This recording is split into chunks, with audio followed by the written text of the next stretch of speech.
నాడు ఆశ్వయుజ బహుళ అమావాస్య నాడు ఈ యొక్క కేదారేశ్వర వ్రతం ఉంటుంది. ఆ యొక్క కేదారేశ్వర వ్రతం చేసుకోండి, మీకు మంచి కలుగుతుంది, సంతాన యోగ్యత ప్రసాదిస్తుంది అని అంటారు.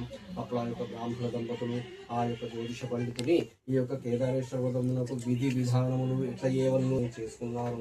ప్రతి ఏడు క్రమంలో పకుండా 2 సంవత్సరములు వరుసగా చేసుకున్న తర్వాత వారికి 12 కవల పిల్లలు అన్నారు.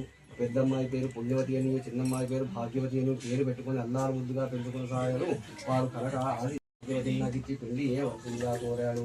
అప్పుడు ఆ యొక్క బ్రాహ్మణ దంపతులు సంతోషించి ఆ యువరాజుకు తమ యొక్క కుమార్తె ఇచ్చి పెళ్లి చేశారు. ఆ యువరాణి ఇప్పుడు ఆమె యువరాణిగా మారిపోయింది. చేతి నిండా బంగారు కంకణాలు ధరించి యువరాణిగా మారిన తర్వాత ఈ ప్రతి 7 క్రమం తప్పకుండా యొక్క కేదారేశ్వరం చేసుకుంటున్నారు. కొన్ని రోజుల తర్వాత ఆమెకు అహంకారం వచ్చింది. ఈ అహంకారం చేత ఈ యొక్క కేదారేశ్వర వ్రతము నోముకుంటుండగా ఈ యొక్క మామిడి తోరణము చేతి కంకణం కట్టుకున్నదై ఈ బంగారు కంకణాల మధ్య యొక్క మామిడి యొక్క కంకణం ఏమాత్రం మంచిగా లేని తెంపి బయట ఉన్న గుమ్మడి చెట్టు మీద వారవేసింది. ఆ యొక్క గుమ్మడి చెట్టు అప్పటి వరకు ఎటువంటి పూత కానీ కాయలు లేని ఆ యొక్క గుమ్మడి చెట్టు విపరీతంగా పూలు కాయ సాగింది. తర్వాత కొంతకాలానికి ఆమె యొక్క భాగ్యవతి అహంకారం వచ్చింది కదా, ఆమె యొక్క దేహం నిండా చీము సాగి వ్రణములు పుట్టసాగినాయి. తర్వాత కొంతకాలానికి ఆ యొక్క దేవదేవుని చేత ఈ యొక్క వ్రణములు పుట్టించి ఆమెను తమ నీటి నుండి వెళ్ళగొట్టారు. ఆ యొక్క రాజకుమారుడు ఆ యొక్క యువరాజు నీవు ఇక్కడి నుంచి వెళ్ళిపోవలసిందిగా కోరాడు. నీవు సంపూర్ణ ఆరోగ్యవతి అయిన తర్వాత నీ యొక్క అంతఃపురం రావాల్సిందిగా చెప్పాడు.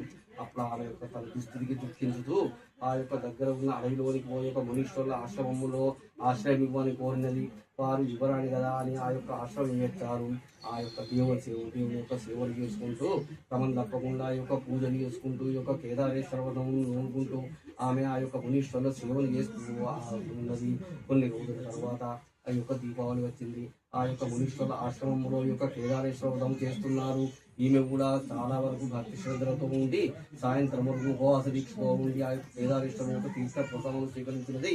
తండ్రి, నా యొక్క అపరాధులు మన్నించి నా యొక్క అహంకారాన్ని కలుగుతున్నావు, నన్ను ఆరోగ్యవంతులుగా చేసి నా యొక్క భర్త దగ్గరకు చేర్చవలసిందిగా కోరింది. తర్వాత కొంతకాలానికి ఆ యొక్క దేవుడికి ఆమెకు అనుగ్రహం వచ్చింది.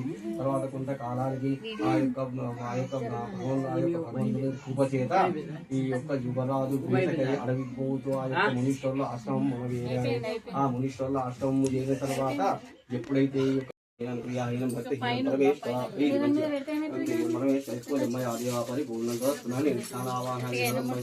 శ్రీ కేదారేశ్వర